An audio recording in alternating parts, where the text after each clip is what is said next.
Coffee ಕುಡಿ. ನಾವು ಈಗ ಊಟ ಕೊಡಪ್ಪ ಸ್ವಲ್ಪ.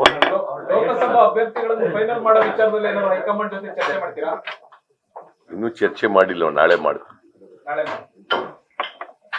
ಅಂದ್ರೆ ಒಂದು ಪ್ರೈಮರಿ ಆಗಿ ಒಂದು ಚರ್ಚೆ ಆಗುತ್ತೆ. ಚರ್ಚೆ ಮಾಡ್ತೀವಿ ಅಂತಂದ್ರೆ ಪ್ರೈಮರಿ, ಸೆಕೆಂಡರಿ, ಟೆರ್ಷಿಯರಿ ಅಂತ ಇರ್ತದ. ಚರ್ಚೆ ಮಾಡ್ತೀವಿ. ಕೋವಿಡ್ ಬಹಳ ಚರ್ಚೆ ಆಗ್ತಾ ಇದೆ, ಇಂಪಾರ್ಟೆಂಟ್. ಕೋವಿಡ್ ನಾನು ಹೇಳಿದೀನಿ ಈಗಾಗಲೇ.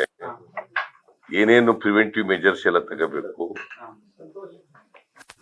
ಅವೆಲ್ಲ ತಗೋಬೇಕು ಅಂತ ಹೇಳಿ ಹೆಲ್ತ್ ಡಿಪಾರ್ಟ್ಮೆಂಟ್ಗೆ, ಸೆಕ್ರೆಟರಿಗೆ, ಹೆಲ್ತ್ ಮಿನಿಸ್ಟ್ರಿಗೆಲ್ಲ ಮಾತಾಡಿದ್ದೇನೆ. ಅವ್ರು ಮೀಟಿಂಗ್ ಮಾಡಿದ್ದಾರೆ, 2 ಮೀಟಿಂಗ್ ಮಾಡಿದ್ದಾರೆ. ಮಾರ್ಗಸೂಚಿ ರಿಲೀಸ್ ಮಾಡಿದೆ ಸರ್ ನಿನ್ನೆ ರಾತ್ರಿ. ಹೌದು, ನಿನ್ನೆ ಕೇಂದ್ರ ಸರ್ಕಾರ ಮಾರ್ಗಸೂಚಿಗಳು ಅದೇ ಕೇರಳ ಬಾರ್ಡರ್ ನಲ್ಲಿ ಇದೆಯಲ್ಲ, ಅಲ್ಲಿ ಸ್ವಲ್ಪ ಎಚ್ಚರಿಕೆ ಎಲ್ಲ ಅಲರ್ಟ್ ಮಾಡಿ ಅಂತ ಹೇಳಿದ್ದೀನಿ. ಅಲ್ಲಿರ್ತಕ್ಕಂಥ DHOಗೆ, ತಹಸೀಲ್ದಾರ್ಗೆ, DC-ಗೆ ಎಲ್ರಿಗೂ ಅಲರ್ಟ್ ಮಾಡಿ ಅಂತ ಹೇಳಿದ್ದೀನಿ.